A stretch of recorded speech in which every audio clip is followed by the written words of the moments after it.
नमस्कार, मैं हूं हरिओम त्यागी। आप देख रहे हैं ऑब्जर्व डॉन की खास पेशकश सुपर 100 के इस एपिसोड में आज हमारे साथ हैं शंकर कुलारिया जी। शंकर कुलारिया पदम ग्रुप ऑफ कंपनीज के सीएमडी हैं। पदम ग्रुप ऑफ कंपनीज इंटीरियर जगत का जाना पहचाना नाम है। चलिए बात करते हैं शंकर कुलारिया जी से। शंकर कुलारिया जी, आपका इस प्रोग्राम में स्वागत है। धन्यवाद साहब, आपने ऑब्जर्व डाउन में हमें आज मौका दिया, फिर आप क्रॉस टेबल बात करने के लिए धन्यवाद साहब अमित त्यागी जी।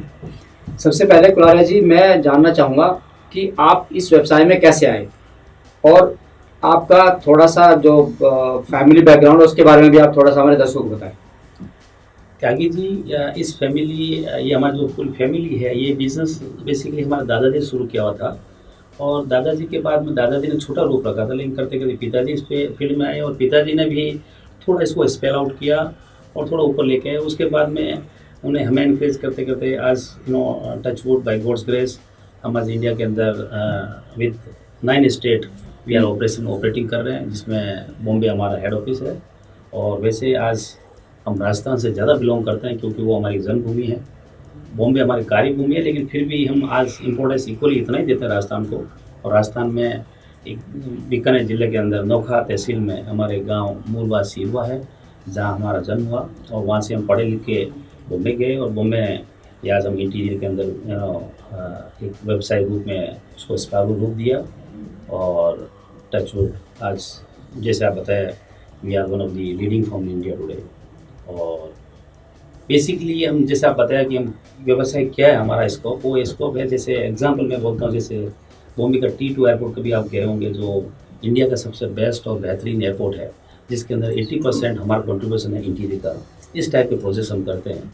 और जितने भी आज इंडिया के अंदर 99% MNC, जिसको बोलते हैं मल्टीनेशनल, बाहर से जो लोग इंडिया में आते हैं, उनके लिए हम काम करते हैं। हमारे पिताजी संत श्री पद्माराम जी कुलैया नाम जाने जाते थे।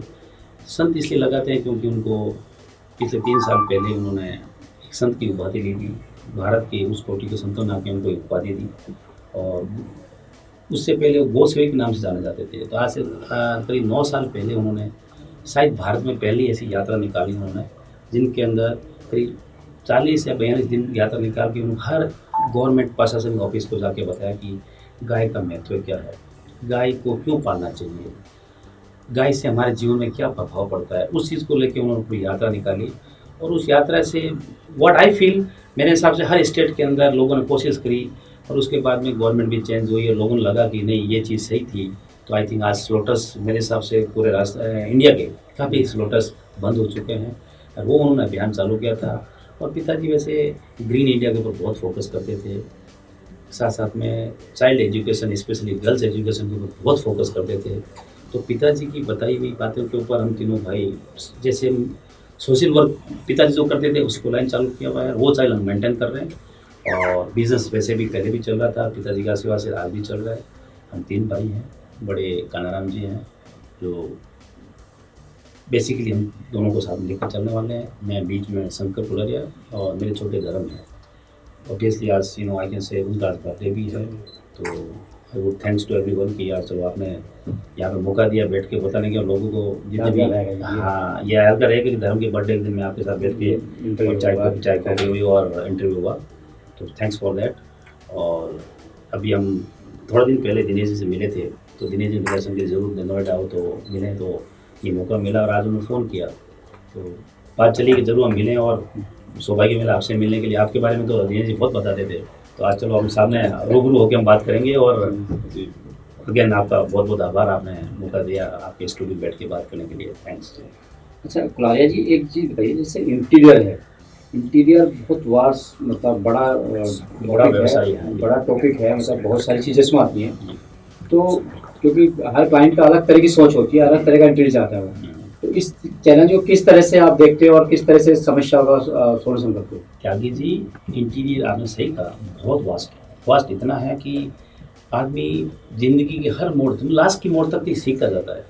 तो पिताजी ने हमें बचपन से ही सिखाया कि यदि इस लाइन में जाना है तो ये चीज़ें सीखनी चालू करनी है आपको। तो हम बचपन से कारीगर से लेकर आज कोई नई डेवलपमेंट होती है तो हमें पूछ के हम करते हैं कि नई डेवलपमेंट क्या आनी चाहिए। तो आपको सामने की जो रिक्वायरमेंट होती है, रिक्वायरमेंट के हिसाब से आपको एक नई इनोवेटिव चीज़ उनको प्रेजेंट करनी पड़ती है। और इनोवेटिव चीज़ का ऐसा नहीं है हम कोई बुक से पढ़ ले रहे हैं, ये अपने आप आपको निकालना है, आपका टैलेंट अप्लाई करना है, मल्टीपल टैलेंट अप्लाई करके आपको नई इनोवेटिव चीज़ देनी है जिसको क्लाइंट आज लोग पसंद करते हैं, हम उनके हिसाब से आगे बढ़ते रहते हैं। इट इज़ नॉट कि भी आप जनरेशन लेते हैं, ये हर दिन आपको नई चीज़ सीखनी होती है। अच्छा, इंटीरियर में भी आज बहुत सारी कंपनियां हैं, तो उन कंपनियों से कंपटीशन भी नेचुरली आपका रहता होगा, तो उनको उनसे आगे निकलने के लिए या उनसे बेहतर करने के लिए या अपने आप को कैसे आप उनको डिफ्रेंशिएट करोगे अपने आप को उन कंपनियों से? नहीं त्यागी जी, हमारे वैसे बहुत कॉम्पिटिटर थे पहले, लेकिन आज हम बोल सकते हैं कि इंडिया में नामचुन लोग रह गए जो हमारे कॉम्पीट में हैं। ओके। और हम उनको कॉम्पीट इस तरीके से नहीं करते हैं कि हम उनको पीछे छोड़ें। जैसे हमारे पिताजी हमेशा कहते थे कि जी आपके पास किसी और ने 5 फुट की लाइन है तो आप 5 फुट को कटिंग मत करो, आप 6 फुट की कोशिश करो बनाने के लिए। तो हम उस डेफिनेशन में चलने वाले लोग हैं और हम क्लाइंट को सर्विस, क्वालिटी, डिलीवरीज जो हमारे पास है वो शायद किसी और के पास नहीं है, इसके लिए शायद हम हर जगह सेलेक्ट होते हैं और हम आगे बढ़ रहे हैं।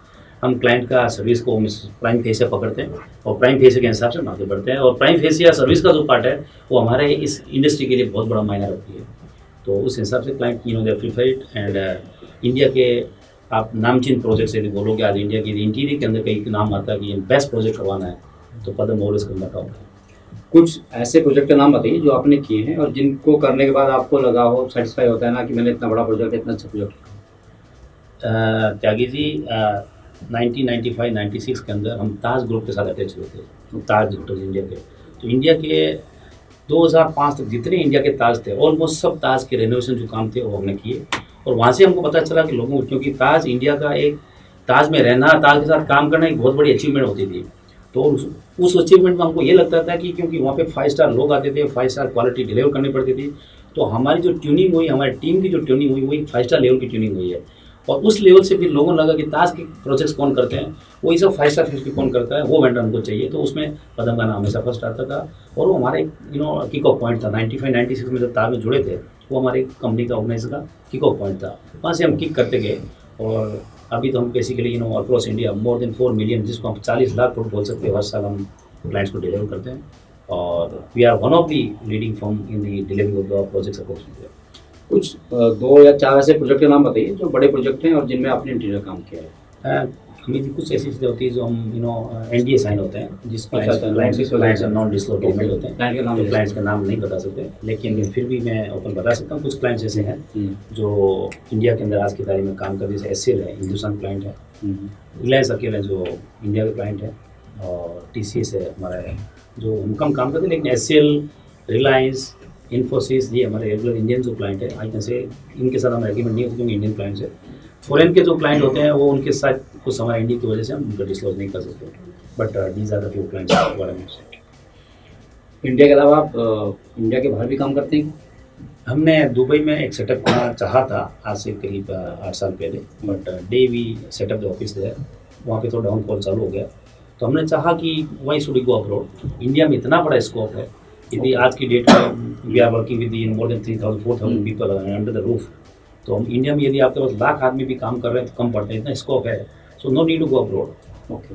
एंड जो इंडिया के बाहर की जो डिलीवरी या क्वालिटी सर्विस है वो इंडिया में हम डेवलप करके बना के दे रहे हैं। So no need go to abroad and get the thing kind of. Kularia ji, आपका इतना बिजी शेड्यूल रहता है और एक प्रदेश से दूसरी जगह, दूसरे प्रदेश से दूसरे प्रदेश में आना जाना पड़ता रहता है, तो इस बिजी शेड्यूल में आप अपनी पर्सनल लाइफ के लिए किस तरह समय निकाल पाते हैं, तो उसके बारे में थोड़ा हमारे दर्शकों को बताइए।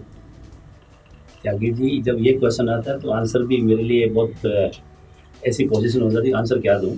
बट बहुत मैं लकी हूँ कि मुझे ऐसी फैमिली मिली है।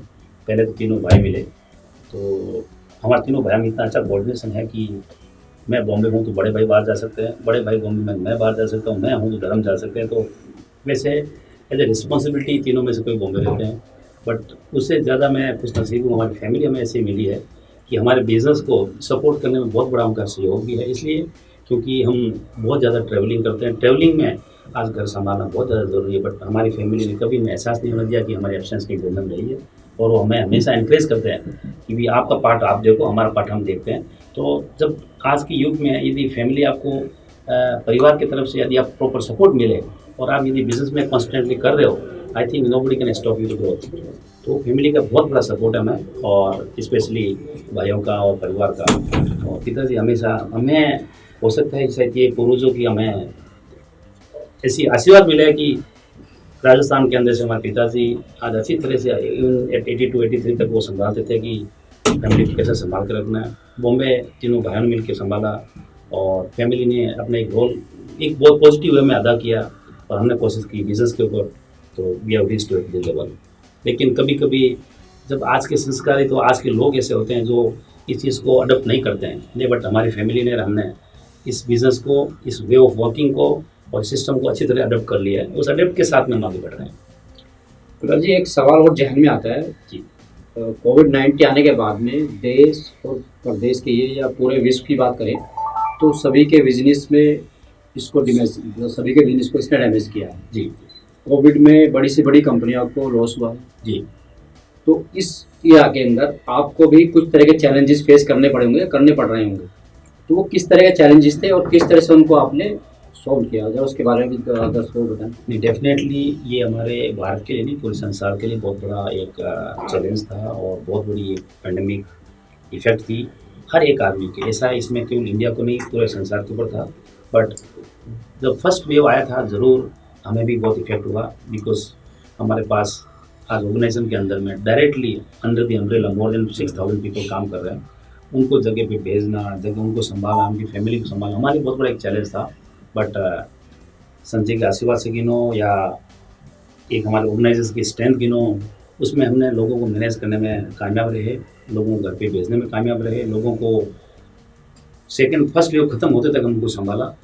जब हमारी, मैं तो ये बताता हूँ कि कोविड में ज़रूर इफेक्ट हुआ, लेकिन जैसे लोगों को हमने संभाला, लोगों ने हम वापस, जितने हमारे लोग वापस घर गए, उन्होंने हमारे ऑर्गेनाइजेशन के बारे में इतना प्रोएक्टिव एक्शन लिया कि इस दुविधा में हमारे ऑर्गेनाइजेशन हमारे साथ में है। तो जैसे ही फर्स्ट वेव ख़त्म हुई, लोगों ने जैसे हमारे वापस बिजनेस को किक ऑफ किया, हमने अप्रिशिएट किया कि हमने उनके लिए ज़रूर मेहनत की, लेकिन लोगों ने वापस वैसा का वैसा काउंटर आंसर दिया, और वापस लोग बैक टू वर्क हुए। हाँ, डेफिनेटली आज की डेट में हमारे वर्क प्रोजेक्ट्स के ऊपर चैलेंजेस बहुत आ रहे हैं, लेकिन जैसे गवर्नमेंट ने गाइडलाइन सेट करी, वो गाइडलाइन के हिसाब से हम काम करते हैं। और जहाँ पे 1000 लोगों की ज़रूरत थी, वहाँ शायद हमने कोशिश की उसको 300 लोगों से काम कराएंगे, और उसको ज़्यादा हम मशीनरीज में कन्वर्ट किया, ताकि मैन आज कम यूज़ हो और लोगों का यूज़ कम हो, ताकि मशीनरीज ज़्यादा बेटर काम कर सके। तो कोविड के बाद में हम कोशिश कर रहे हैं कि मैक्सिमम ऑफ साइट, जिसको बोलते हैं, साइट से नहीं, हमारे फैक्ट्री प्रोडक्शन करके तो प्रोजेक्ट को पूरा करने के लिए। तो कोविड के बाद में इन शॉर्ट में कहना चाहूँगा कि हम मशीनरी के ऊपर ज़्यादा फोकस कर रहे हैं, और प्रोजेक्ट्स ऑन साइड में जो प्रोजेक्ट काम करने हैं, उसी बजाय हम लोग कोशिश करते हैं कि हमारे फैक्ट्री बन के उस साइड के ऊपर इंस्टॉल हो। वैसे कोविड के बाद में प्लान किया, this is strategy what we are following now. अच्छा, जैसे अभी आपने बताया कि आप मशीनरी पे धीरे धीरे आ रहे हैं, मतलब मैन को थोड़ा सा कम करके और मशीनरी के थ्रू ही आप फैक्ट्री के अंदर प्रोडक्ट तैयार करके आप साइट पे उसको स्टोर कर रहे हैं।